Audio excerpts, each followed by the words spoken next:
Hola, bienvenidos a una nueva temporada de su programa Puente Energético, el único programa de televisión que aborda el fascinante mundo de la energía.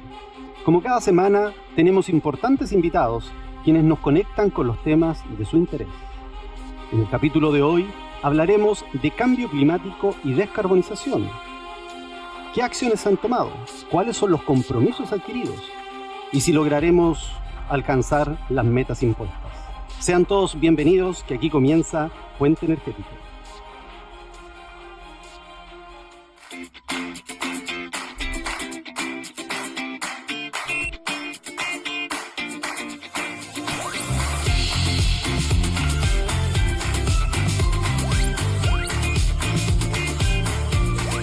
Ahora en Ruta del Maipo acumulas millas Latam Pass usando tu tag de cualquier autopista en el pórtico de Nueva Angostura y todos los peajes de Ruta del Maipo. Infórmate de los detalles en rutamaipo.cl y conecta con tu próximo destino. Ruta del Maipo, ISA Intervial. Conexiones que inspiran.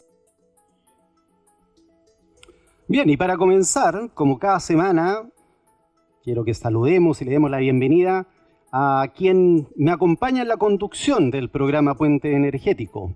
Ella es una tremenda mujer y gran comunicadora. Le queremos dar la bienvenida y saludar a Erika Casa. Hola Erika, ¿cómo estás? Bien, Gustavo, muchas gracias. Feliz y contenta por acompañarte nuevamente en este nuevo capítulo de Puente Energético. Pero quiero que también saludemos a nuestro panelista estable. Ya no quiero esperar más para poder verlo en pantalla, a nuestro querido Andrés Rebolledo, economista, ex ministro de Energía de Chile y además exdirector de la Direcom. ¿Cómo estás, Andrés? Bienvenido. Hola, ¿cómo están todos? Muy bien, muy contentos, siempre aquí motivados de hablar de este sector que nos da noticias y está siempre en movimiento y en acción. Así es.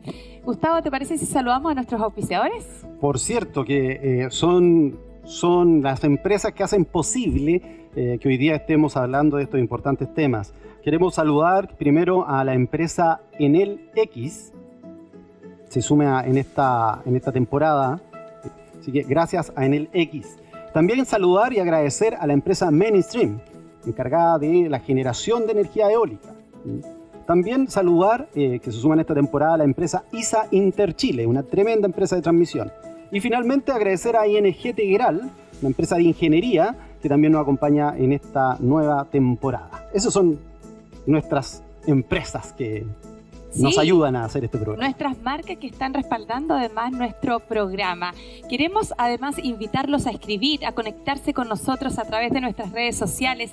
Estamos en Twitter, en Facebook, en Instagram y además en Revista Energía. Atrévase a comentar con nosotros de estos interesantes temas que abordamos cada semana.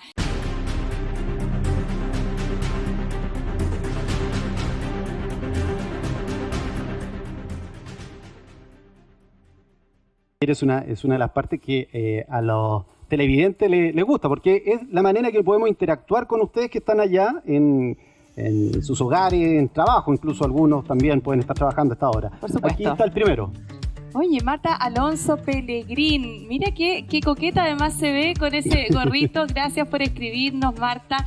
Puente Energético dice, un extraordinario espacio de diálogo. Eso es lo que pretendemos también, ¿verdad? Sí.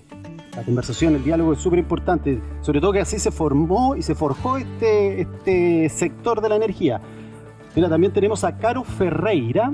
Encontré una foto que tal vez es del primer auto eléctrico de la historia. Oye, qué importante esto, porque los autos eléctricos no son solamente de ahora, los autos eléctricos son de bastantes años atrás. Mira, 1905, esto es un buen aporte, No solamente envíen sus saludos, preguntas, sugerencias, esto también es un aporte para el programa, así que agradecemos a Caro Ferreira. Me encantó. Y bueno, Cristian Acecas dice, viendo Puente Energético, súper interesante. Gracias, Cristian, por tu cariñoso saludo. Esperamos también que toda la gente vaya sumándose y escribiendo. Motívense a escribir. ¿Te parece que vayamos al tema de hoy? Vamos entonces. Vamos a tomar asiento de inmediato, Gustavo, porque te quiero invitar a que ya demos inicio a nuestro programa hoy en día. Vamos a hablar del cambio climático y la descarbonización. Pero antes de eso, ¿qué es el cambio climático? Yo los invito a ver el siguiente video.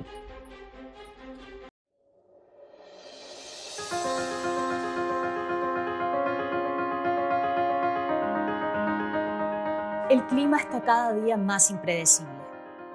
Hay calores y fríos extremos, inundaciones, incendios, un suceso tras otro. Todos hablan de un cambio climático, pero los desastres ambientales siempre han existido. Entonces, ¿a qué se refieren con cambio climático? La Tierra está protegida por una capa de gases llamada atmósfera. Los gases retienen el calor del Sol y mantienen una temperatura que permite la vida que conocemos.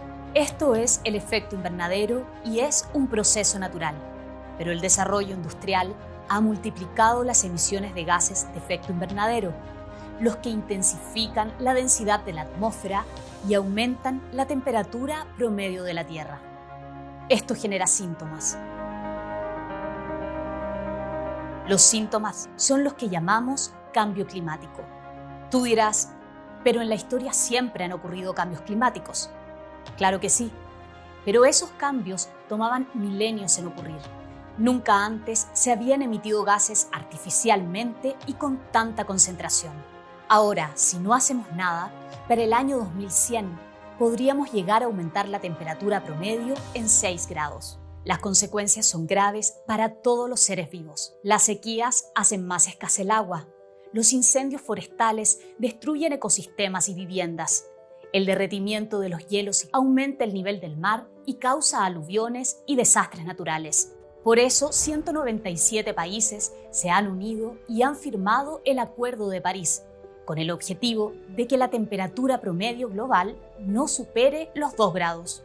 Cada país presentó sus contribuciones nacionales para limitar las emisiones y disminuir su vulnerabilidad al cambio climático. Esos compromisos suponen cambios importantes en la organización de las sociedades y su economía. Se necesita un equilibrio entre el desarrollo social, económico y ambiental. Se requiere una gran inversión de los estados y las empresas. El desafío climático también exige un esfuerzo importante de parte de nosotros, los ciudadanos. Cómo usamos el agua, qué transporte elegimos, cómo consumimos.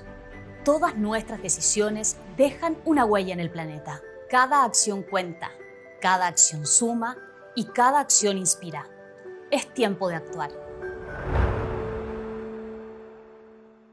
Bueno, después de ver este video sobre el cambio climático, que lo hizo la Comunidad Europea, que agradecemos también que nos hayan facilitado este video para el programa, al parecer nos damos cuenta de que por una parte somos responsables de producir este cambio climático en sus más variadas, al parecer, aspectos o formas, pero parece que este es un tema planetario. Entonces, no solo somos responsables de producirlo, pero también somos responsables de enfrentar este cambio climático y cumplir incluso los acuerdos que también plantean allá del Acuerdo de París.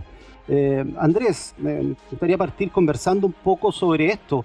¿De qué manera nosotros contribuimos a enfrentar este cambio climático? No solamente como persona, a lo mejor en diferentes sectores, industria o todo lo que conforma la sociedad en general.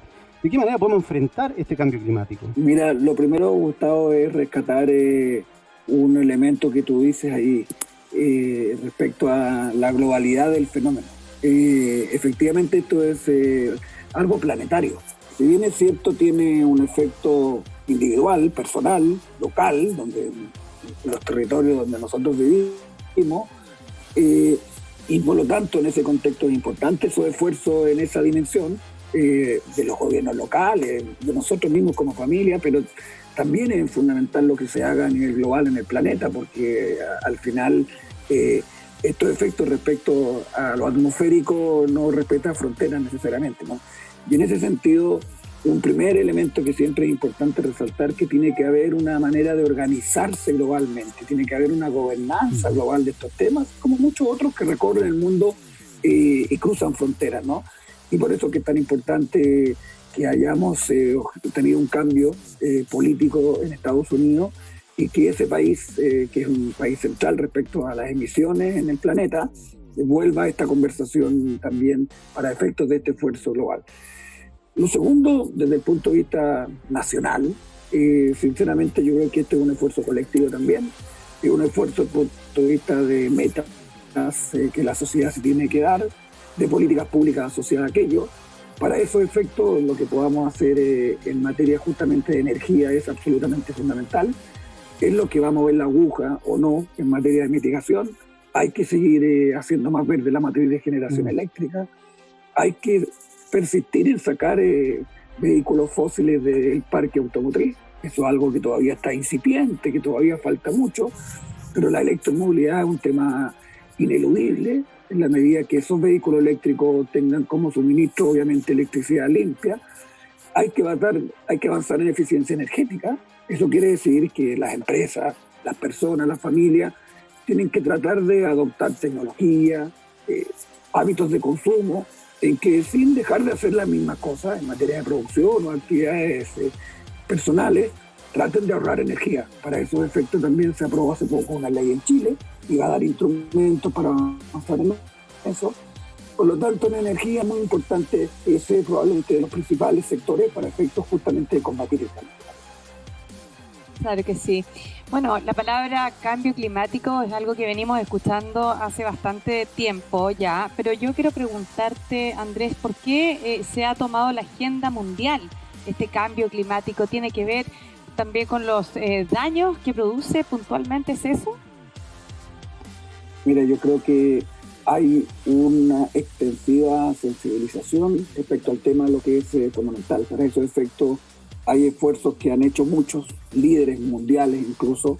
Y yo recuerdo siempre los esfuerzos pioneros que hizo a nivel planetario justamente el ex vicepresidente Al Gore de Estados Unidos, con sus películas y documentales, La Verdad Incómoda, que si no lo ha visto alguien yo recomiendo necesariamente, porque ahí sitúa de manera muy dramática lo que significa el impacto en los territorios y en las personas en el cambio climático.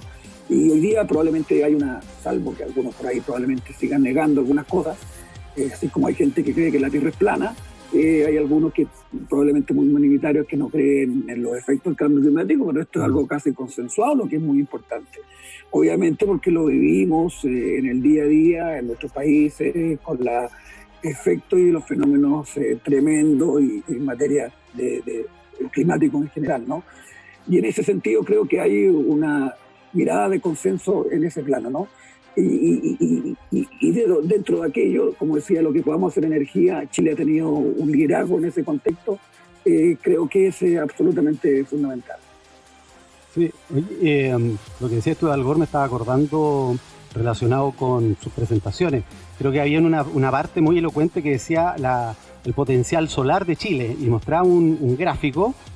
Recuerdo que impresionaba mucho porque Chile estaba como al fondo y el gráfico crecía y la audiencia miraba y era un gráfico interminable que subía y era el potencial energético solar de Chile. En esa presentación hubo algunos comentarios también que se hicieron en Chile respecto a esa presentación, pero terminaba en una ovación y un aplauso de la audiencia cuando Al Gore hacía esa presentación. Y en esos tiempos nosotros todavía, no sé si nos creíamos o no nos creíamos el cuento también de la generación solar. Y de ahí, a lo mejor una reflexión y una pregunta para conversar en nuestro programa Puente Energético, si el gobierno se ha tomado en serio esto del cambio climático, porque al parecer uno podría pensar de que existe un ministerio para preocuparse de eso que se llama Ministerio del Medio Ambiente. Pero tú nos planteabas recién en la conversación de que ha liderado el Ministerio de Energía gran parte de esto. Entonces, es cierto, ¿el gobierno se ha tomado en serio esto del cambio climático? ¿Han habido acciones apuntadas a eso? ¿O tenían más que ver con generación y abordar el sector energía como un sector más económico? ¿Cuál es tu opinión al respecto ahí?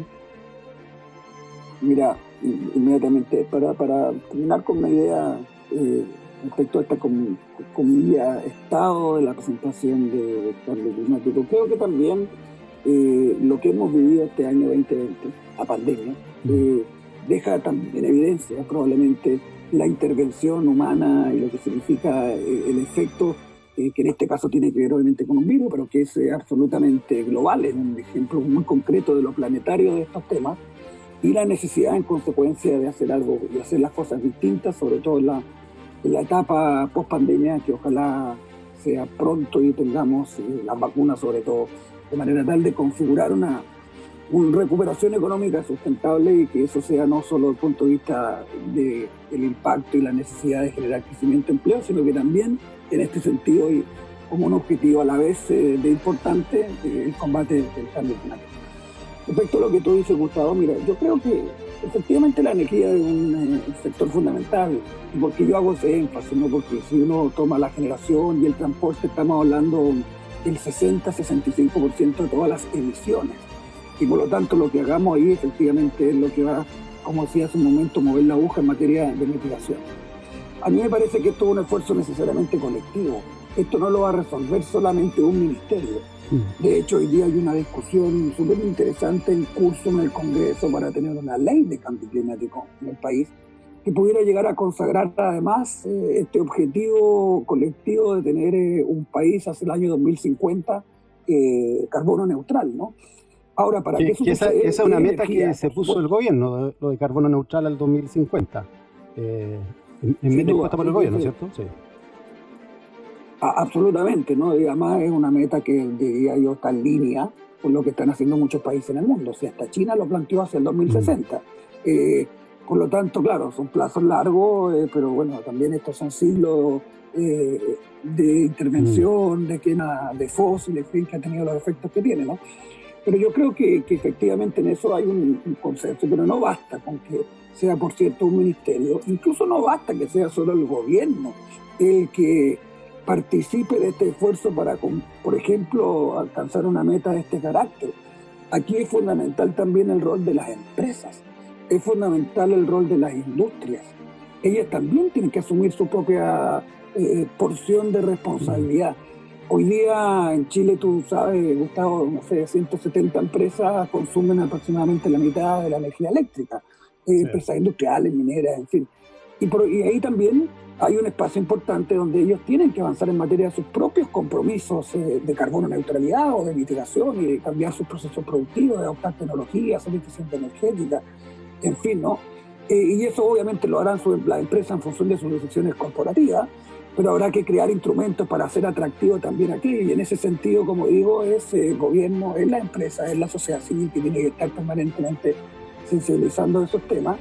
Pero mira, yo creo que a Chile le hizo muy bien la COP que no se hizo, por otras razones. Casi. Pero lo hizo bien porque colocó el tema en un debate nacional. Sí. Y además provocó acciones, decisiones. Esta propia compromiso del 2050 carbono neutralidad surge en ese contexto. Y creo que, como digo hoy día, nosotros somos el 0,3% de las emisiones del mundo. Nosotros realmente... O sea, si nos comparamos con China o con Estados Unidos, con Europa, obviamente nuestra contaminación, como dices tú, 0,03%, o sea, es prácticamente marginal. Claro, la paradoja es que efectivamente somos muy marginales, pero que somos de los países más vulnerables en términos del impacto que genera el cambio climático en nuestros países. Por lo tanto, si bien es cierto en cuanto a la mitigación tenemos aquel porcentaje, pero tenemos una responsabilidad muy importante en materia de adaptación, porque como justamente el efecto nuestro y en energía hay muchas cosas que hacer para justamente tener buenas políticas de adaptación, cosa que en todo caso está en curso y que, como digo, me parece que el Chile lo ha ido adoptando relativamente y más aceleradamente en el último tiempo. Adaptación, educación también, me atrevo a decir, Andrés. Bueno, pero ¿cómo hacemos crear conciencia? ¿Cómo creamos conciencia tanto las empresas, las personas, para poder aportar, ¿no es cierto?, con el cambio climático? Bueno, yo creo que lo primero es sensibilizar respecto a los efectos. Yo creo que eso, o como decía hace un momento, hoy día es algo patente que la gente lo vive en sus propias localidades, como lo vive lo que es globalmente lo que pasa en el mundo toda la semana. Hay un efecto hay fenómeno climático en alguna parte, una intensidad en periodos cortos que probablemente es lo que marca la diferencia respecto a esos mismos fenómenos de huracanes o otros fenómenos climáticos que tienen un tremendo efecto, que implican esfuerzos sustantivos de recuperación económica por año en países y que distraen probablemente otros esfuerzos de desarrollo económico y social, porque hay que ponerse de pie en muchos de esos casos, y eso es algo absolutamente latente. Y bueno, y lo otro que hay que tomar acción. Y ahí todos los elementos que decía anteriormente, ¿no? Y hay que tener una conversación colectiva. Oye, me estaba acordando de otra cosa en la medida que vamos conversando, porque tú dices, generalmente para crear conciencia, pero al parecer como que esto ocurre en otro lado. Los huracanes no ocurren en Chile, ocurren en el Asia y digamos por ahí por Miami, en Estados Unidos. No pasa acá. Los de hielo no ocurre en la Antártida, parece que en Groenlandia. O sea, todo parece que ocurre afuera. Entonces es como bien complicado generar conciencia si de alguna manera no logramos sentirlo. Lo que quería comentar es que yo soy de Concepción, ¿no? Y en Concepción, al parecer con el cambio climático estamos viviendo un cambio que se llama tropiconce. Nosotros siempre teníamos marcadas las estaciones, o sea, si llovía y hacía frío, llovía y hacía frío. Pero llovía 2, 3, 4 días y después salía el sol y era normal. Pero ahora llueve en la mañana, se despeja y en la tarde mucho calor.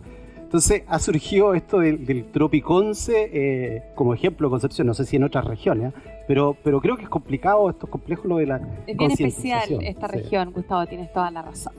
No hay cómo vestirse, además. Eso es lo más complicado de todo, ¿cómo sale uno? El auto de la mujer anda con un paraguas, con botas, con una polera, qué sé yo. Bueno, pero en Santiago, que al final pasan todas las cosas, para sentir esto del cambio climático y hacer conciencia, lo único que sufre el santiaguino, creo yo, tiene que ver con la contaminación atmosférica, y su mayoría es producida por los autos, también decían lo de la electromovilidad. A lo mejor por ahí podría hacerse conciencia hacia las personas, más que hacia la industria que tiene que ver con la gran minería o los grandes contaminantes.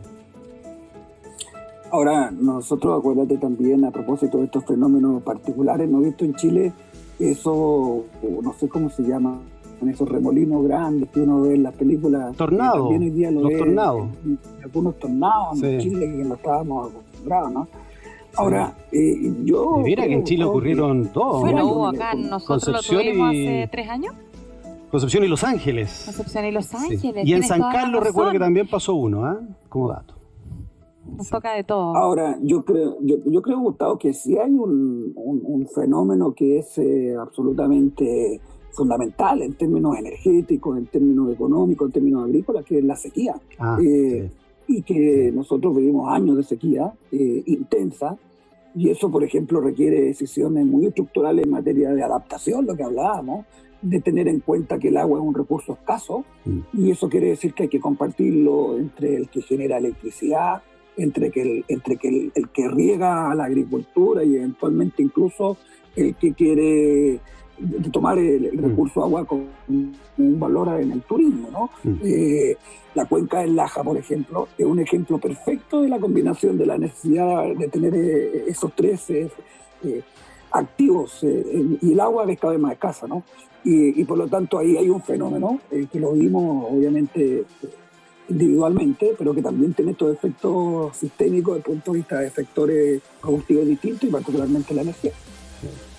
Son los recursos naturales, además, y las riquezas de cada región. Pero antes de seguir contigo, Andrés, y con toda la gente que nos está viendo hoy día, quiero invitarlos al Foro Internacional Bio Energía 2021, el principal encuentro de negocios de Chile, que reúne delegaciones de 22 países del sector público, privado, la academia y las comunidades. Organizado por la Facultad de Ingeniería de la Universidad de Concepción y Fundación Energía Comunitaria. El 19, 20, 21 y 22 de octubre en la ciudad de Concepción. Más información e inscripciones en www.biobioenergia.com, o pueden escribir también directamente a info@misacomunicaciones.cl. Bien, y retomando, quiero llevar un poco la conversación hacia un sector que puede ser de interés para esto de motivar, hacer conciencia respecto al cambio climático. Que podríamos ver un poco si esto se puede transformar o digamos, traducir en inversiones, o sea, tanto desde el punto de vista de si invertir en cambio climático es beneficioso, desde el punto de vista de la rentabilidad, a lo mejor de las empresas, pero también si invertir en cambio climático es beneficioso para todos. A lo mejor siempre va a ser beneficioso porque no vamos a ver de alguna manera involucrados en esto. yo quiero decirle un dato que lo vimos hace poco. Aunque ustedes no lo crean, pero con todo este tiempo de la pandemia, hubo disminución de las emisiones de gases de efecto invernadero a nivel mundial de alrededor de un 17%. Entonces, claro, hay un dicho por ahí que dice que no hay mal que por bien no venga. La pandemia, si bien es cierto, ha sido muy complejo para muchos, pero desde el punto de vista de la emisión de los gases de efecto invernadero, esta disminución es significativa. No significa que nos tengamos que quedar en la casa para poder enfrentarlo, se pare la industria o pare todo. Pero fue un respiro para la Tierra, digamos, ¿no? Yo creo que sí. Bueno, sí. Y para muchos también, algún descanso también, un respiro para muchos. Que se ese es otro tema. Es otro tema. Para otro tipo de programa, incluso. Ahora, para conversar un poco, ¿cómo estos efectos, crees tú, han influido en la empresa en materia de cambio climático relacionado con esto de la pandemia? Mira, Gustavo, lo primero respecto a ese dato de las emisiones, ¿no? Eso tiene una contrapartida, o más bien es el efecto de básicamente la restricción de la movilidad en el mundo. En algún momento... El tráfico aéreo a lo mejor. En algún momento en el mundo hubo aproximadamente 2/3 de la población, ya sea confinada o con movilidad muy restringida. O sea, en algún momento el mundo se desglobalizó, se paró por semanas, por lo menos. No estoy siendo exagerado, pero claramente así, ¿no? Y no hubo movimiento ni tráfico aéreo, no hubo, el comercio exterior se paralizó, en fin, las cadenas de suministro se paralizaron, etc. Y eso obviamente provoca, entre otras cosas, y está provocando otras cosas, un impacto económico brutal, con las consecuencias sociales tremendas que vamos a ver en muchos países. América Latina, por ejemplo, va a caer este año probablemente un 9,5% de caída de su ingreso. Nuestro país probablemente va a caer en torno al 5, 5,9, 6%, ¿no? Tendrán los números de del último trimestre. Pero lo que te quiero decir con esto es que, claro, respiramos, el planeta respiró, y eso está bien, pero hay que tener en cuenta que esto va a significar un esfuerzo importante de recuperación. Veremos qué tipo de recuperación será, porque obviamente ahí hay un debate entre una recuperación más sustentable o eventualmente echar mano a todo lo que hay en materia de recursos, que podría ser incluso recursos fósiles, ¿no? Eso es lo primero. Ahora, yo creo que las empresas primero tienen crecientemente incorporado el desafío del cambio climático y es parte hoy día de sus decisiones estratégicas corporativas, ¿no? Algunos están más avanzados que otros, pero hay iniciativas globales en el marco de las Naciones Unidas, por ejemplo, de países donde empresas pueden hoy día con una metodología establecida comprometerse a sus propias carbono neutralidad. Hay una iniciativa llamada Objetivo Basado en Ciencia, esa es la traducción, y lo recomiendo mirar porque hay un apoyo técnico muy interesante del equipo que trabaja en ello para poder establecer estos compromisos concretos con cambios de tecnología, de patrones de producción, etcétera, y sus propias carbono neutralidad. Y lo otro es que, de alguna manera, este tipo de transiciones también abre negocios nuevos. Hace una década o 2 décadas la energía renovable solar, eólica, era para países ricos y no era para países en desarrollo, y por lo tanto nosotros íbamos a esperar. Hoy día la electromovilidad está en un plano similar, pero obviamente eso va a cambiar. La propia iniciativa hoy día en materia de distintos proyectos asociados a la utilización del hidrógeno verde. Y en ese mismo contexto yo creo que las empresas están viendo que eso probablemente hoy día no es totalmente rentable como para iniciar masivamente, pero yo sé que hay muchos pilotos y hay muchas empresas que todo esto en el contexto de mitigar y hacer un esfuerzo en el cambio climático también termina siendo un negocio, porque muchas veces estas propias tecnologías terminan ahorrando energía y esa eficiencia energética contribuye al medio ambiente y contribuye a su propio proceso productivo a ser más eficiente y económico. Claro. Ahora, esta meta de carbono neutralidad genera oportunidades, pero además costos, o sea, es inevitable, ¿verdad? ¿Qué oportunidades se ven para nuestro país y el mundo en general?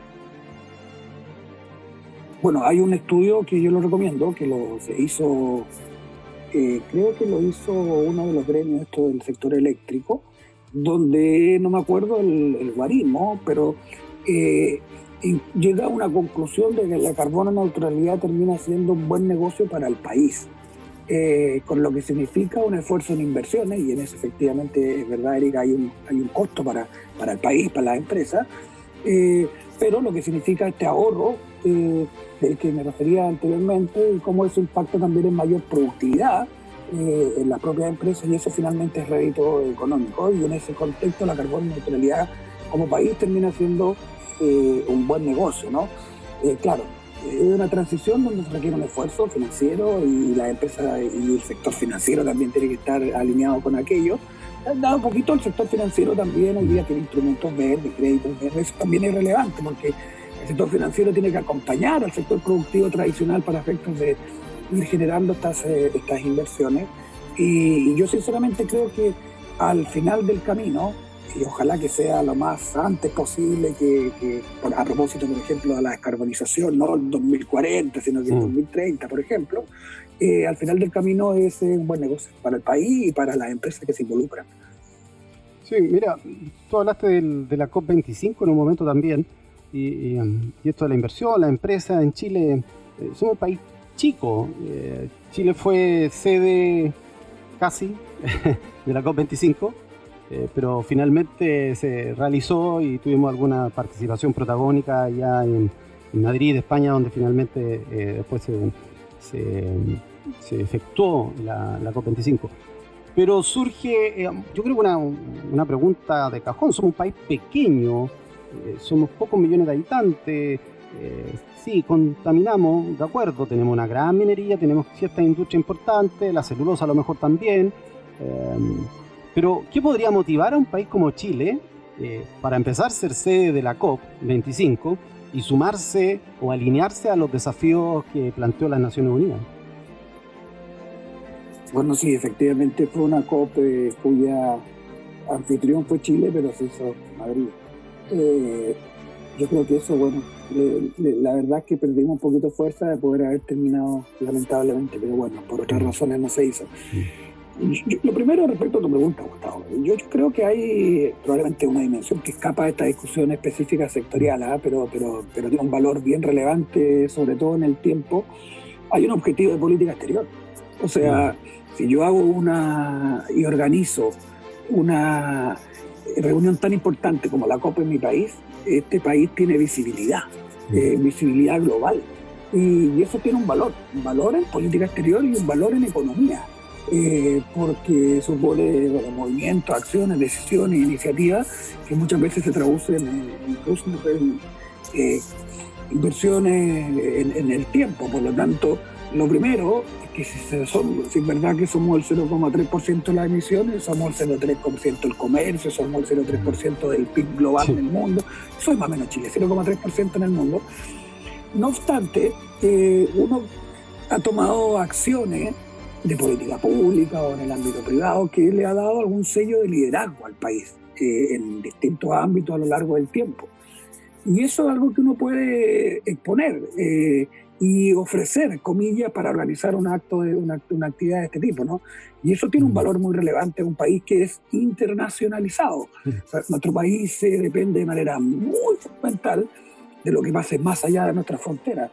No solo para vender, que es relevante, que gran parte de nuestro producto no se termina vendiendo acá, sino que se vende fuera del país, sino que para adquirir tecnología, por ejemplo, en el tema energético, o inversiones también en el sector energético, y por lo tanto todo eso y organizar y participar y tomar iniciativas en materia de este tema global, planetario, que es el cambio climático, le da una buena disposición, una buena exposición que redunda en beneficios para el país finalmente. Claro, la exposición de marca. Gustavo, qué importante es vender la marca Chile hacia afuera para que puedan también venir a invertir y vayamos creciendo en el tiempo. Esa es la idea. Ahora, Andrés, ¿se puede dimensionar? ¿Podemos saber hasta dónde pueden llegar los costos de los impactos de este cambio climático? A ver, yo creo que todo eso se puede mencionar. Todo eso hay métrica para todo aquello. De hecho, hay nociones de cuánto contribuye la eficiencia energética, la mitigación, la energía renovable, electromovilidad, el hidrógeno, la captura de carbono justamente en la plantación de bosques. Todo eso es algo que los países lo tienen completamente con métrica. De hecho, a partir de ahí que hacen sus propios compromisos de contribución nacional en el marco justamente de la COP.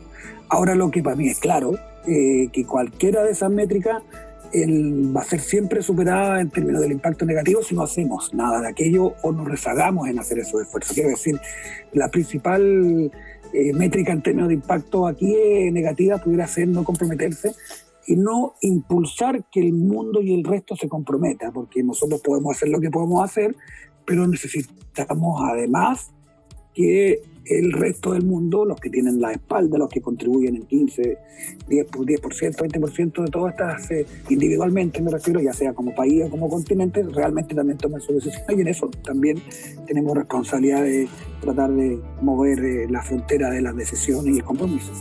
Y en esto de responsabilidad también del mundo, quiero aprovechar de invitarlos a la próxima misión tecnológica y cultural a la República Popular de China.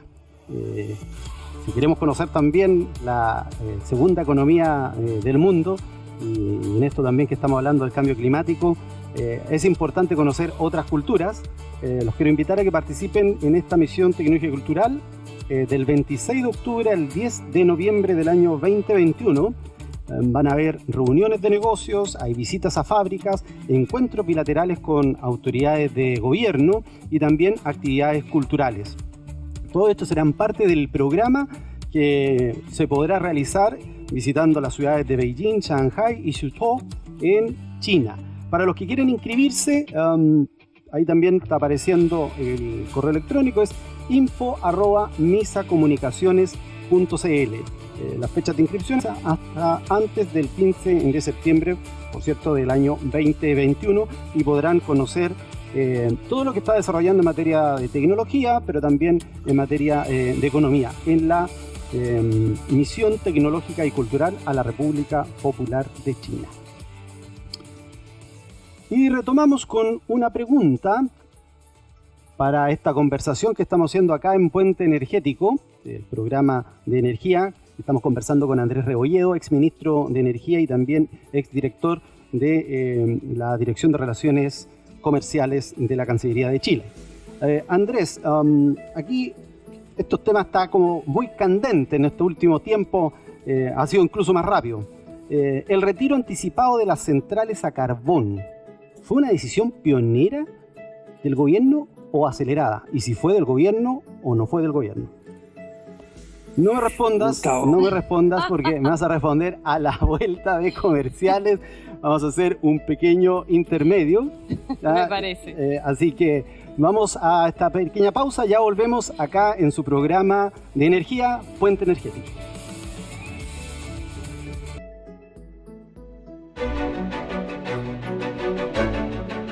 Por más de medio siglo, Grupo ISA ha generado conexiones en Latinoamérica y hoy entra en operaciones en Chile con el proyecto eléctrico más grande en los últimos 50 años, la línea de transmisión Cardones-Polpaico. Chile conectado a 500 kilovoltios. Esta inversión superior a $1.000 millones es pionera en potencia, tecnología y construcción. La línea está compuesta por 1.728 estructuras, 784 kilómetros de tendido, 19.200 kilómetros de cable conductor, equivalentes a 4 veces el largo de Chile, y es habilitadora de la descarbonización de la matriz energética al permitir un ingreso masivo de energías limpias. Cardones-Polpaico, una obra que beneficiará a cerca de 6 millones de hogares al robustecer y flexibilizar el sistema eléctrico existente. Este proyecto no estuvo exento de dificultades. Sin embargo, pensando en el futuro energético del país, ISA Interchile sacó la tarea adelante, ya que con trabajo y esfuerzo hay conexión. Hoy no nos detenemos, continuamos con la expansión de la matriz eléctrica con la llegada de autotransformadores de última generación. Gracias por confiar en nosotros, honramos nuestro compromiso. Chile conectado con buena energía, energía renovable. Celebremos, hicimos historia. Chile conectado a 500 kilovoltios. Hoy entramos en una nueva etapa, entendiendo que cuando conectamos un punto con otro, lo que conectamos son personas. Construimos más que una línea de transmisión eléctrica, habilitamos un futuro energético sostenible. ISA Interchile, la buena energía.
Muy bien, ya estamos de regreso en Puente Energético, hablando del fascinante mundo de la energía.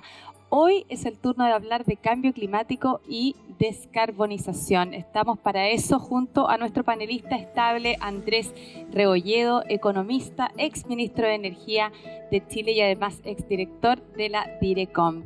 Quiero invitarlos nuevamente a participar junto a nosotros, escribir, comentar a través de nuestras redes sociales. Estamos en Twitter, en LinkedIn además, Instagram, Facebook y Revista Energía. Gustavo, te tengo una buena noticia. A ver. Nos llegaron más mensajes. Excelente. Acompáñame, por favor, vamos a leerlos. El espacio esperado por todos. Por supuesto que sí. Vamos a empezar a saludar de inmediato a toda la gente que nos escribe. La mayoría son Twitter, pero también en Facebook y LinkedIn pueden llegar. Así es. Ahí está Prea. Dice Prea o Prensaoc. También le damos las gracias por haber escrito a Puente Energético. Hola amigos de Puente Energético, ¿dónde puedo ver los capítulos anteriores completos? Son un tremendo aporte. Contémosle a la gente cómo lo puede hacer, Gustavo. Sí, mira, los capítulos completos los pueden encontrar en el canal de televisión IP tvener.com. Ahí están las 2 temporadas anteriores, tvener.com, y puedes ver los capítulos de las 2 temporadas anteriores. Bien, aquí Andrés Muñoz, ya Puente Energética. Creo que hay que diferenciar tacos con contaminación, la congestión claramente con otro medio de transporte masivo, mejor uso tren que es eléctrico. Sí, ahí hay un temazo ahí. Sí, el tren eléctrico.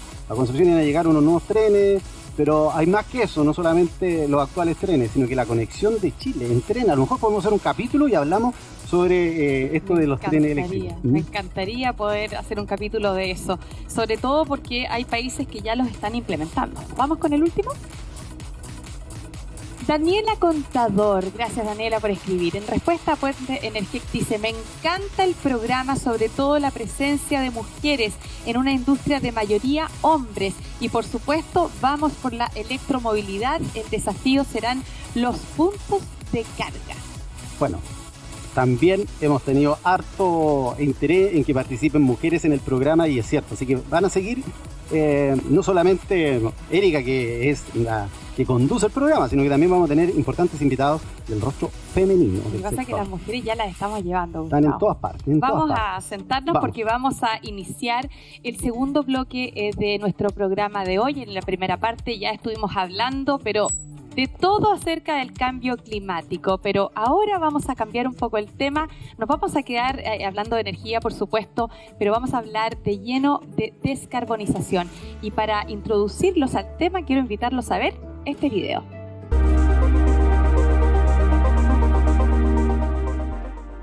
Nuestra matriz eléctrica ha diversificado sus fuentes de generación, lo que ha permitido que energías renovables como la solar y la eólica demuestren su potencial.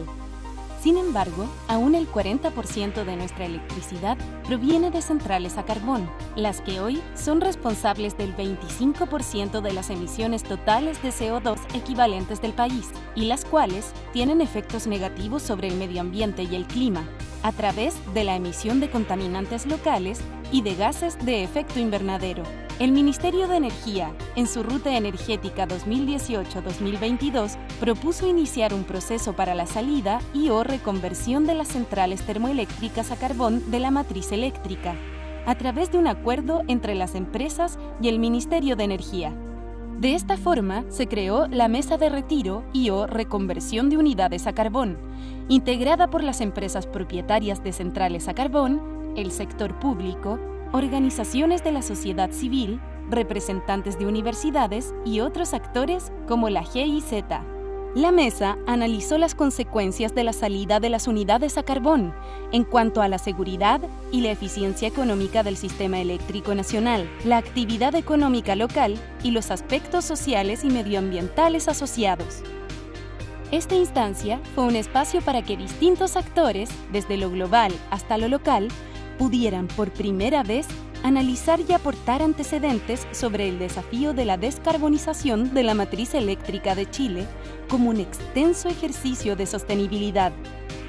Posterior al trabajo de la mesa, cada empresa del rubro se suscribió a un acuerdo, configurando un plan de cierre de las 28 unidades a carbón, que suman 5.529 megawatts de capacidad instalada. El plan se realizará en 2 etapas, las cuales fueron reajustadas para mejorar el cronograma.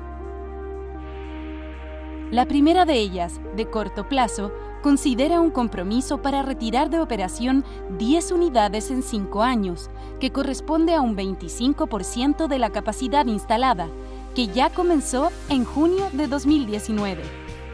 Por su parte, la otra etapa de largo plazo consiste en el compromiso de evaluar cada 5 años el cronograma para ajustar las fechas del retiro de las demás centrales. Todo lo anterior con el objetivo de retirar la totalidad de las centrales a carbón como máximo al año 2040, permitiendo dar un paso importante para que Chile alcance la carbono neutralidad en 2050, asegurando el suministro de electricidad y otorgando tiempo suficiente para reemplazar la capacidad generadora saliente por nuevas fuentes renovables y poder contar con nuevas líneas eléctricas que transmitan esta energía. Con estas acciones, Chile da un paso fundamental en sus compromisos para enfrentar el cambio climático, pues representa la principal medida para cumplir sus compromisos de reducción de emisiones de gases de efecto invernadero y promover la masificación de las energías renovables.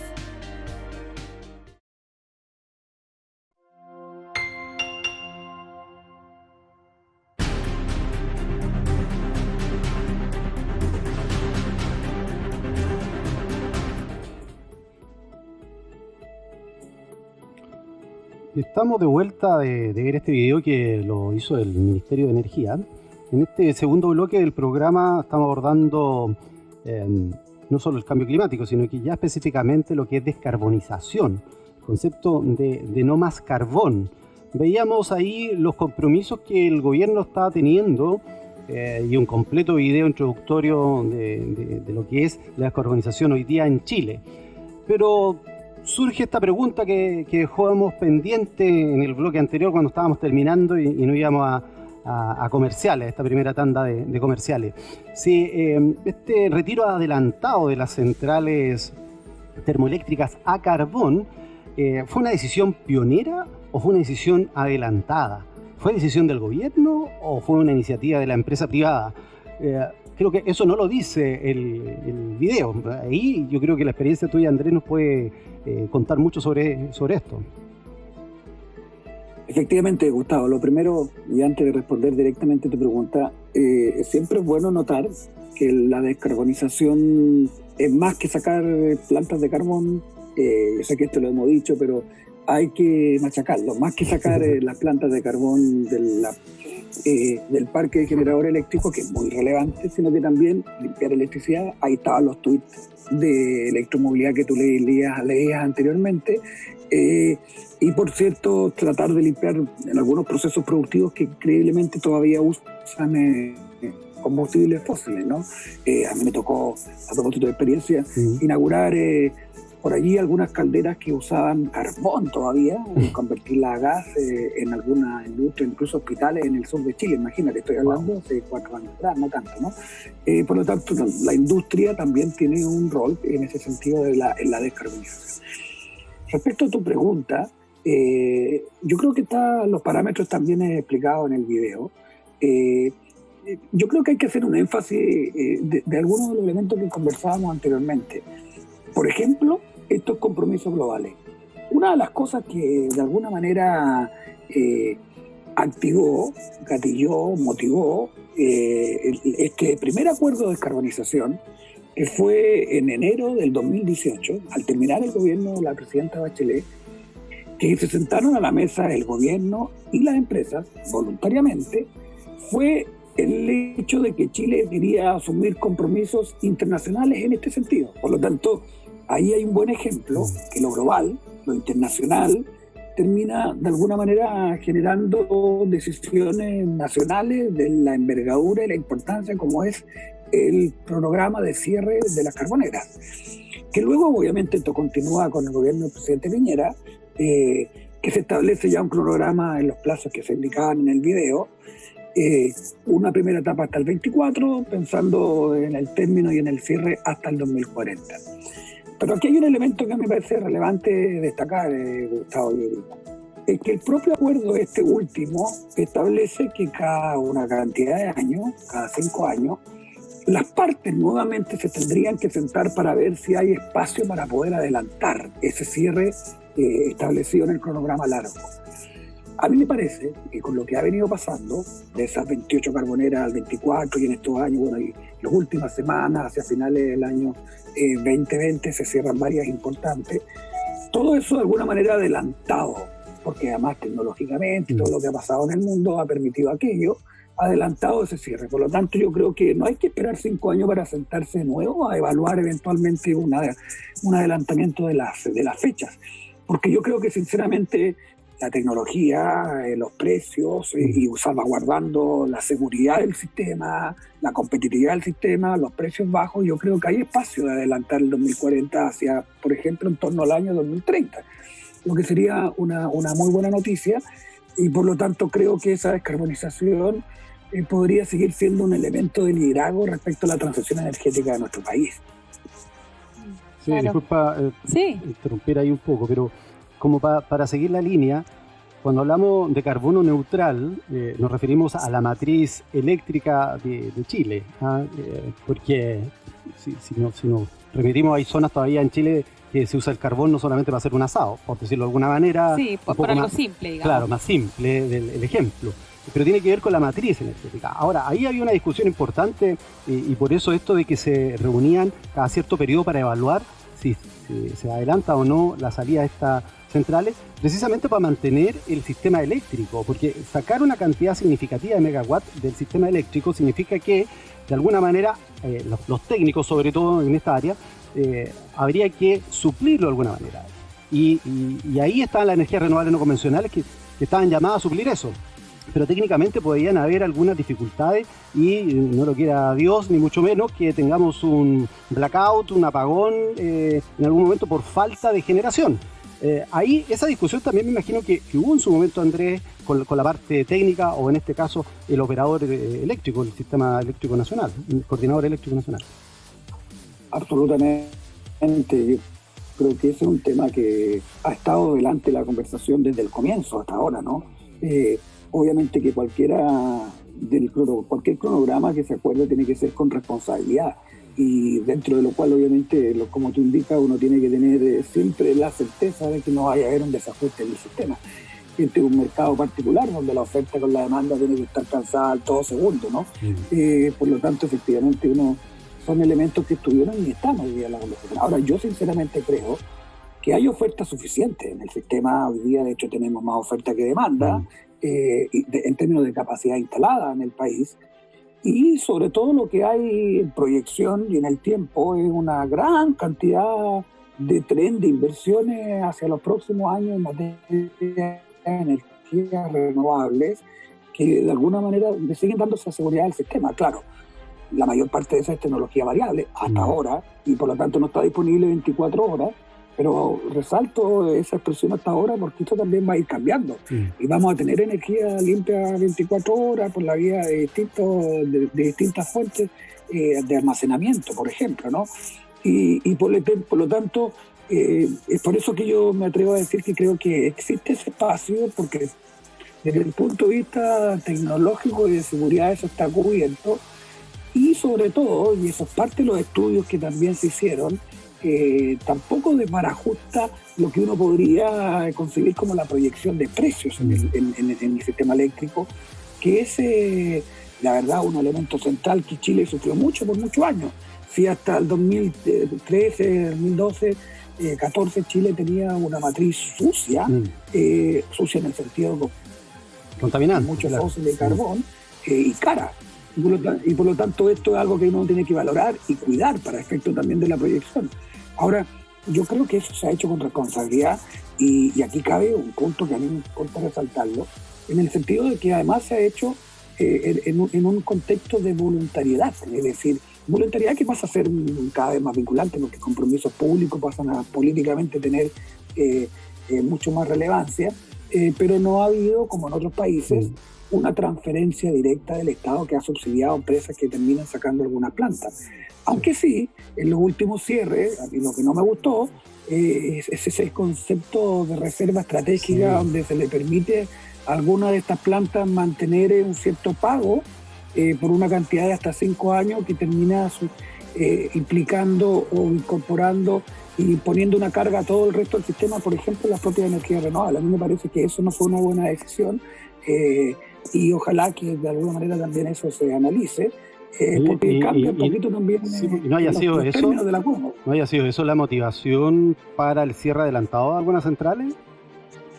Podría inferir, así como leyendo el diario, claro, de que claramente si una empresa, a ver, una planta de carbón la jubilan y le mantienen una pensión por 5 años que pagan otros, o que se reparte entre todo el sistema, ¿no? Para ponerlo así como en un ejercicio simple.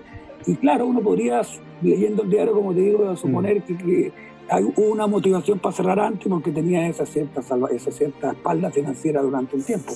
A mí me parece que eso debería ser algo que se revise. De alguna manera es menos competitivo y cambia un poco los términos de la voluntariedad, donde por decisiones corporativas, estratégicas, las empresas hasta salían del sistema. Hacer un énfasis en este punto, que estas mismas empresas que sacan carbón del sistema cada vez ponen más sol, ponen más viento, es decir, también se meten en el negocio de las renovables. O sea, esto lo hacen por unos objetivos corporativos ambientales, pero que también es un buen negocio pasar a las energías renovables. Claro.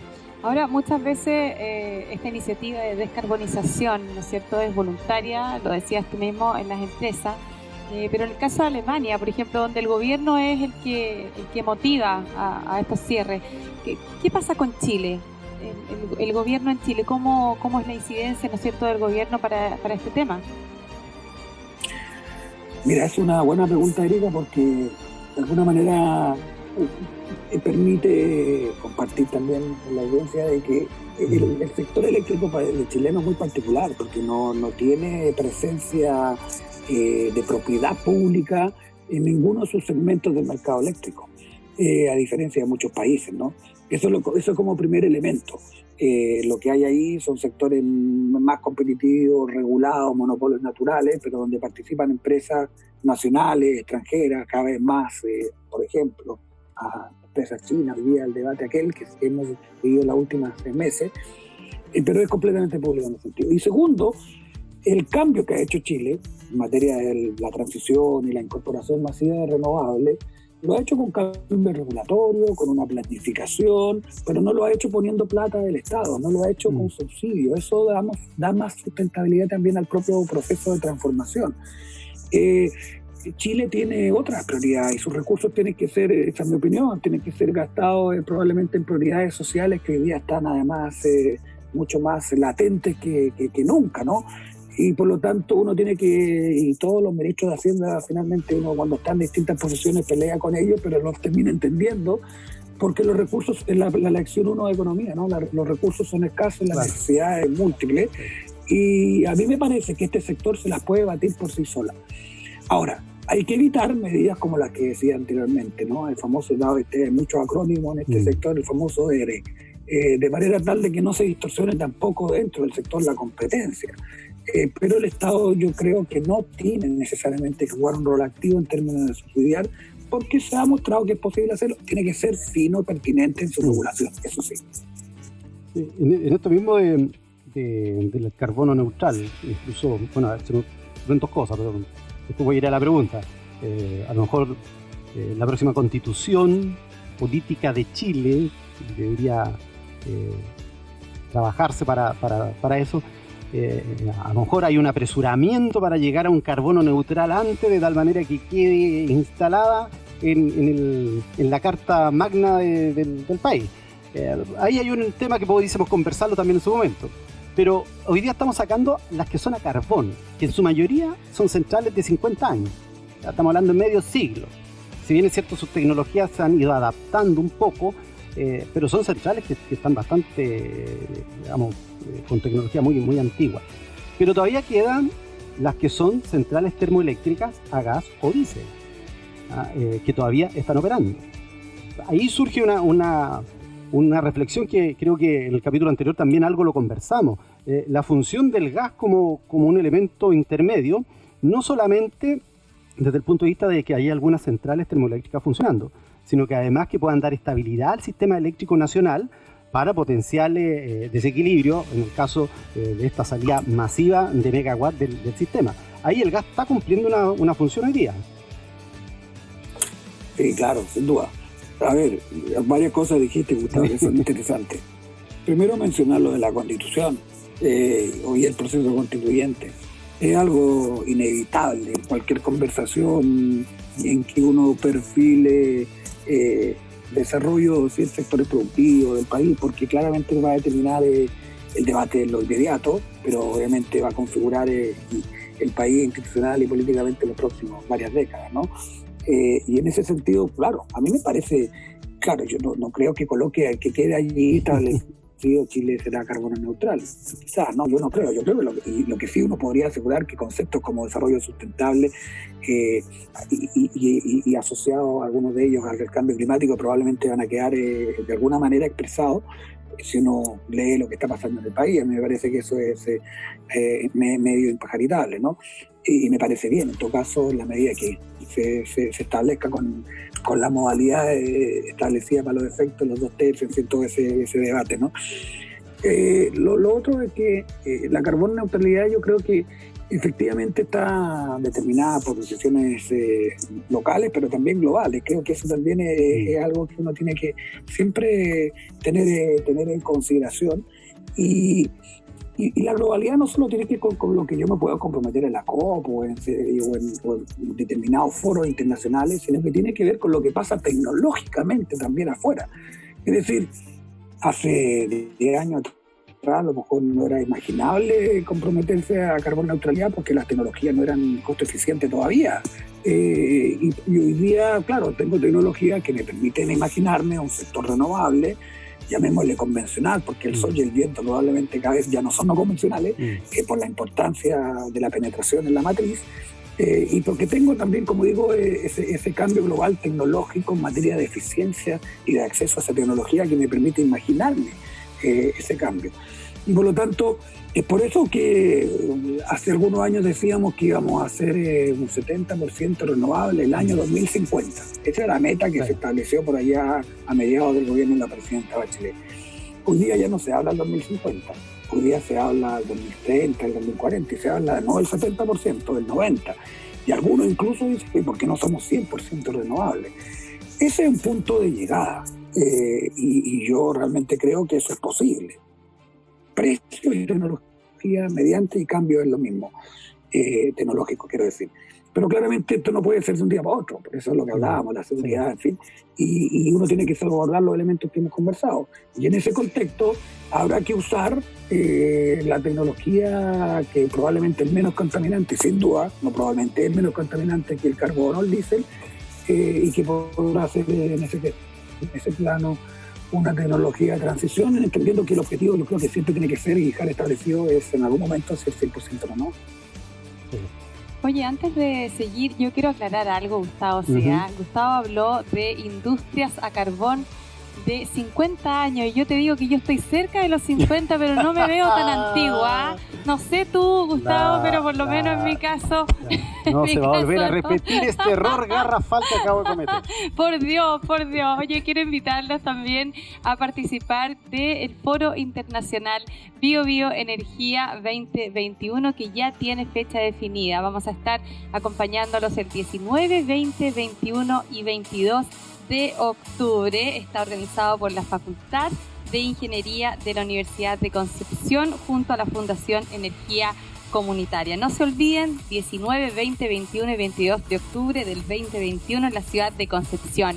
Más información pueden buscarla en www.biobioenergia.com o escriben directamente a info@misacomunicaciones.cl.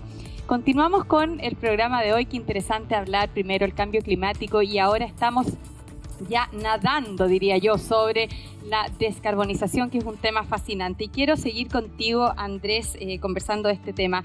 En la región, algunos países de Latinoamérica, como Costa Rica, por ejemplo, han tomado medidas muy ambiciosas. Incluso recientemente Colombia empezó a cambiar su flota de buses a eléctricos, que era lo que nosotros también estábamos conversando hace un tiempo atrás. ¿De qué manera se puede ver beneficiadas las personas? Estoy hablando de la comunidad, la familia, la gente común y corriente como nosotros. Mira, en Chile, ya creo en nuestro parque automotriz, en nuestro parque de buses eléctricos es más de 1.500 que están o circulando o comprometidos.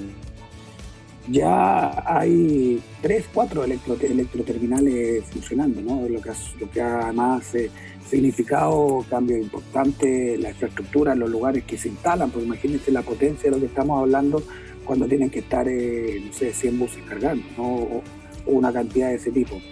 En ese sentido nosotros hemos ejercido un liderazgo interesante en materia de electromovilidad, particularmente en el ámbito de los buses eléctricos, ¿no?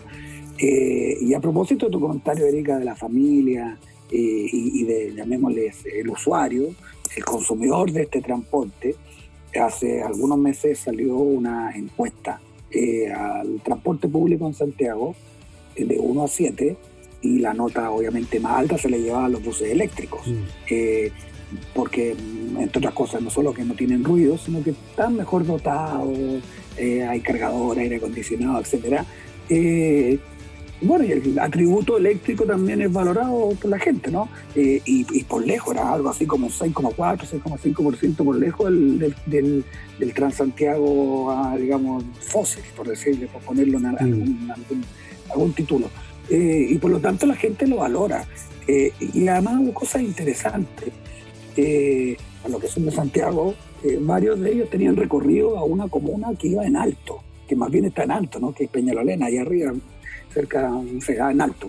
y había muchas aprensiones de que la batería, en fin, y terminó siendo súper eficiente, y más eficiente incluso que los cálculos que se hacían inicialmente. Por lo tanto, el punto que quiero resaltar es que tiene sentido económico que el primer paso en materia de masificación de electromovilidad sea con transporte público, porque como los vehículos privados siguen siendo caros, y por lo tanto uno se va a demorar mucho en amortizar esa inversión inicial cuando uno lo compra individualmente, entendiendo que el vehículo es caro, pero el costo de mantención es 4 veces más barato que el vehículo fósil. Esa es la gracia desde el punto de vista de la mantención del mismo, ¿no? Y eso está hiper comprobado, hay métricas, la agencia de sostenibilidad tiene bastantes números sobre eso, en fin. Y lo que sí es claro, que cuando hay un vehículo que recorre muchos kilómetros y transporta a mucha gente, la amortización de ese vehículo, y eso se llama bus público, la amortización de ese vehículo se hace mucho más rápido. Por eso que el primer paso, muchos países lo están haciendo justamente con buses eléctricos. Y bueno, tiene obviamente un efecto importantísimo en materia de mitigación y emisiones que se dejan justamente de producir como consecuencia de que eso hace sacar vehículos fósiles del parque, ¿no? Por lo tanto, creo que esa es la senda y Chile tiene que persistir en eso. Hay países, como tú también decías, Erika, que están avanzando. En el caso de Colombia, yo diría que es un país que está en una dimensión similar, y otros países como Costa Rica, en fin, donde hay tamaños de mercado más pequeños. Todo esto es con baterías de litio. Eso. Pero en el futuro vamos a tener electromovilidad probablemente con hidrógeno. Y el hidrógeno es para electromovilidad de alta gama. Por ejemplo, trenes o aviones. A propósito de lo que ustedes conversaban hace un rato, los trenes. El hidrógeno es el combustible y el energético para imaginarse un tren eléctrico.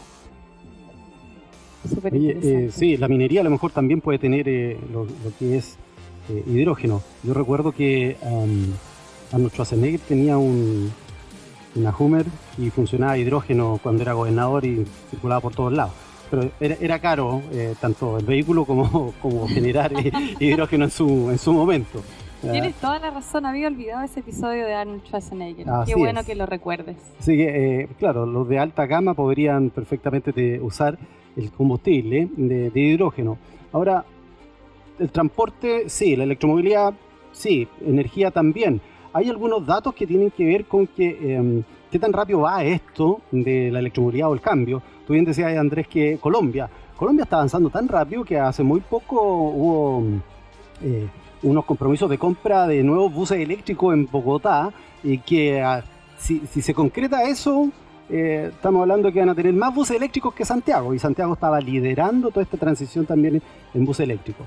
Ahora, en conjunto entre energía y transporte, hay cifras que establecen que de aquí al año 2050 podrían haber ahorros de más de 621.000 millones de dólares.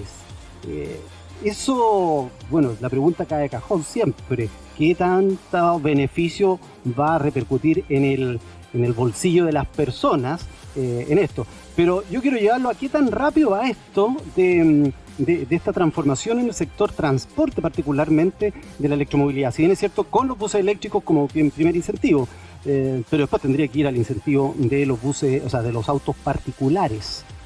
¿Va rápido esto? Mira, los vehículos eléctricos al final son una batería con ruedas.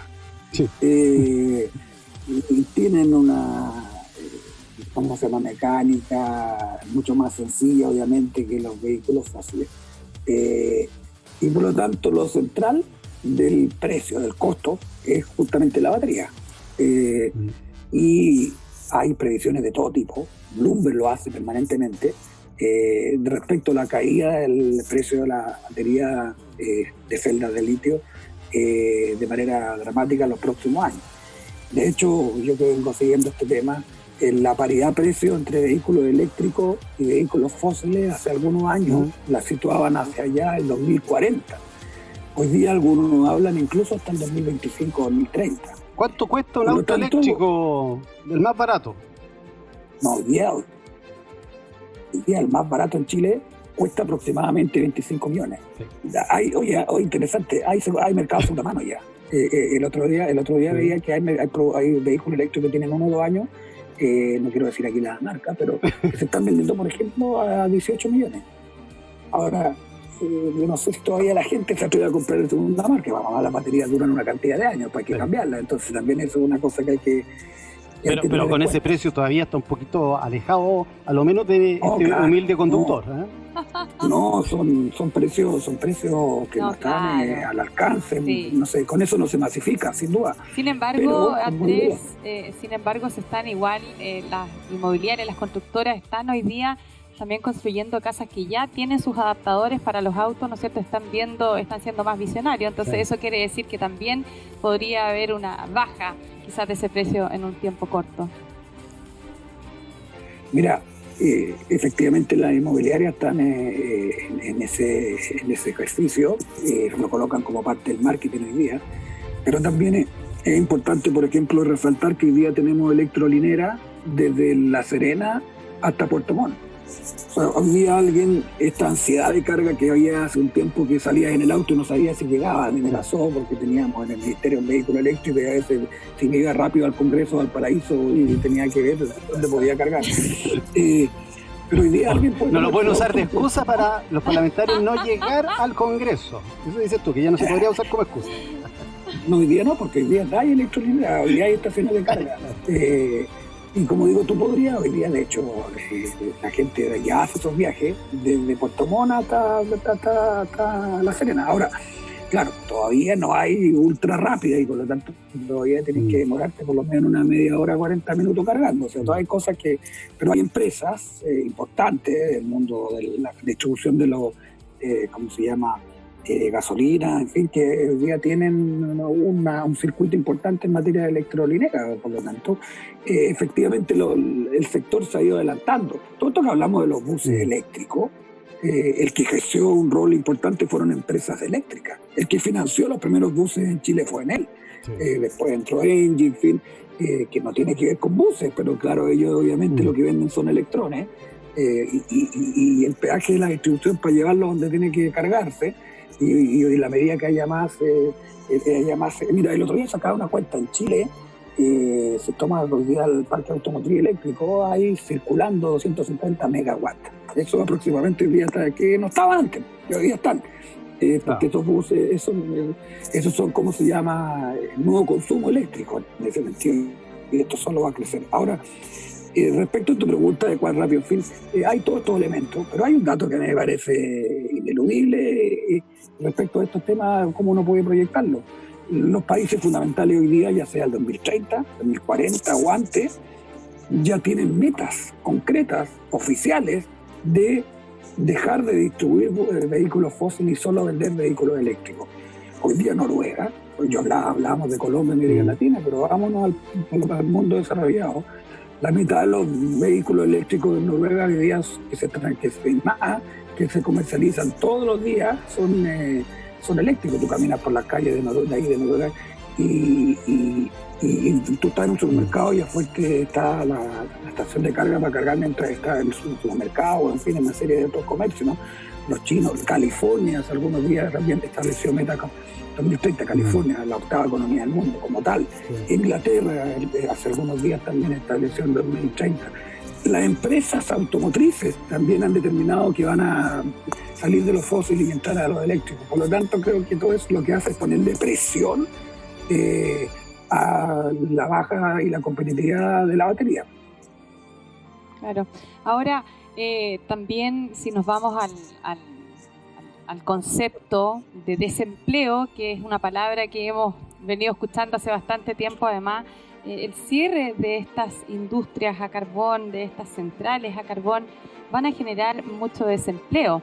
Ahora, si lo vemos por el otro lado, quizás sean oportunidades, se podrían abrir nuevos puestos de trabajo, por ejemplo, si todo esto va evolucionando. ¿Cómo lo ves tú? ¿Cuál es tu punto de vista, Andrés, esto del desempleo versus las oportunidades? Ya, gran pregunta, Erika. Lo primero, yo creo que hay oportunidades, efectivamente. O sea, de hecho, la propia reconversión de las plantas de carbón podría ser una de ellas. Hay alternativas tecnológicas hoy día, por ejemplo, respecto a convertir esas plantas en baterías que lo que hacen es calentar sales que permiten después que con la vía de la combinación con agua generar vapor y generar electricidad. Claro, esas son inversiones, en fin. Pero hay estudios, de hecho Chile y el Ministerio de Energía y en general el sector de energía en Chile se hace apoyar mucho por investigaciones de ese carácter con la cooperación alemana, con Europa en general. Y hay desarrollo y hoy día hay una discusión interesante con eso, ¿no? Por lo tanto, lo primero es que estas plantas pueden eventualmente reciclarse, ¿no? Y ser de alguna manera cumplir un rol, lo que también es relevante, entre otras cosas, porque de alguna forma también ayuda a la planificación y no sacar directamente generación eléctrica de ciertos lugares que están más bien cerca del consumo y mantenerla allí de alguna forma, ¿no? Y esto lo digo porque ahí hay un desafío. Si tú sacas mucha planta que genera cerca de lugares donde se consume mucho, tienes que tener la certeza que vas a tener las líneas de transmisión para traerla de otros lugares, del norte particularmente, donde está la energía solar. Esto es lo primero. Ahora, no obstante aquello, que es algo que está en curso y que las empresas verán si asumen esos desafíos tecnológicos de inversión, claro, el gobierno tiene que adelantarse, porque aquí no nos puede pasar lo que nos pasó en Lota cuando nos reconvertimos, cuando cerramos las minas de carbón. Y por lo tanto hay que tener un diálogo con la comunidad, hay que buscar capacitaciones a trabajos que sean pertinentes en el nuevo mercado laboral, sobre todo con este cambio en la digitalización del último tiempo. Las propias empresas que salen, que tienen su espalda y pueden también colaborar en esto, pueden participar en estos programas de reconversión, sin duda, porque claro, los lugares que están emplazados hoy día estas carboneras son comunas que todavía financieramente tienen precariedad y el empleo es muy importante no solo por los que trabajan ahí, sino que por lo que significa la cadena respecto a los que trabajan en esas plantas, y por lo tanto es un elemento que tiene que ser considerado y tiene que ir acompañado, si no esto va a ser algo que va a traer eventualmente algún coletazo de esa perspectiva, que no debería ser porque termina dañándose el objetivo importante, que es limpiar la matriz. Sí, pero una cosa también puede ser esta reconversión laboral de las termos, de estas que se cierran, que precisamente va a haber gente que va a dejar de trabajar ahí. Pero también la electromovilidad va a generar unos espacios nuevos. Yo no sé si van a desaparecer los mecánicos con autos eléctricos, pero deberían los talleres tener alguna reconversión o avanzar hacia allá, si tenemos un parque 100% eléctrico de buses o también de autos. Y de eso no se ve nada todavía. Y de eso no se ve nada. Y a lo mejor también los planes de educación. Claro. O sea, los institutos técnicos que forman electromecánicos o mecánicos, a lo mejor va a haber una reconversión ahí.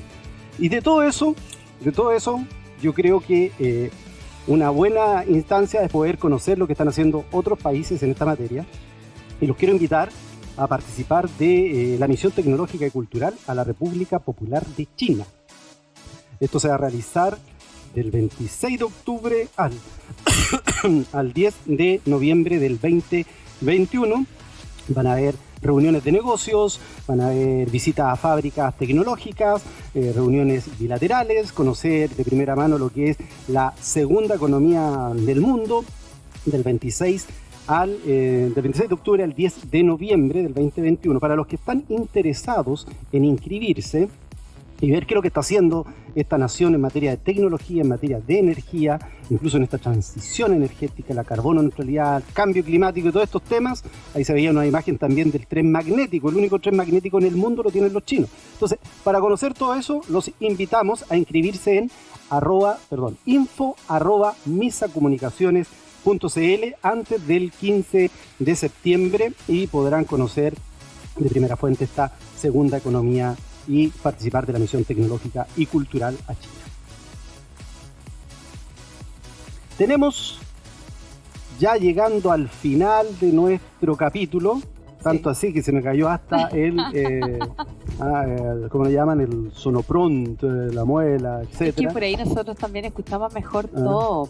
Sí. Estamos llegando al final del capítulo, entonces quiero hacer una pregunta de cierre a Andrés. Ha sido súper entretenido este tema.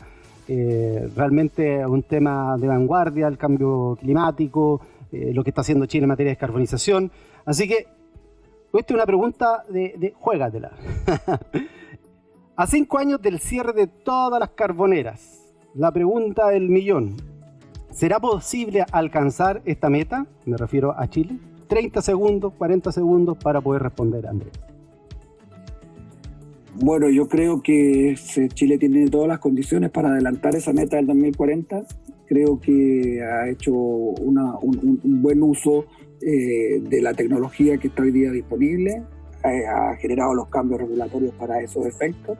Las empresas han tenido disposición y por lo tanto yo sinceramente creo, además hay una presión social, el Congreso ha jugado su rol, se está discutiendo ahí incluso fechas más rápidas que el 2030, por lo tanto a mí me parece que efectivamente lo que va a terminar sucediendo en Chile es que vamos a ser 100% renovable 15 años más, una fecha para, ya que me pide jugármela, y eso obviamente va a suponer que el carbón y los fósiles en general van a estar fuera en su gran mayoría, pero particularmente el carbón. Por lo tanto, yo creo que el 2040 estuvo bien, fue una referencia, pero las condiciones tecnológicas, políticas y económicas han cambiado, que va a hacer esto que inevitablemente se adelante en el tiempo. Buenísima respuesta, como siempre, Andrés. Muy, muy preciso. Bueno, antes que podamos despedir a nuestro invitado, yo quiero agradecer a las empresas que hacen posible este programa, Puente Energético, el único programa de la televisión que aborda el fascinante mundo de la energía. Queremos agradecer ahí, estamos pasando ya en pantalla, a la empresa Enel X. También queremos agradecer a la empresa Mainstream, son las empresas del rubro energía. Y también del sector de transmisión queremos agradecer a la empresa ISA Interchile, que hace posible que este programa esté al aire. Y finalmente a las empresas del sector de servicios en materia de energía, ING Tegral. También queremos darles las gracias por hacer posible que hoy día estemos con ustedes hablando sobre Puente Energético. Por supuesto que sí. Quiero agradecer primero, Andrés Rebolledo, muchas gracias por tus aportes, tus carismáticas participaciones en nuestro programa. Por supuesto, como cada semana nos vamos a encontrar contigo. Gustavo, también para ti, gracias por todo. La gente que estuvo conectada con nosotros también. Los esperamos la próxima semana en otro capítulo de Puente Energético. Chao. Chao, Andrés, gracias. Nos vemos.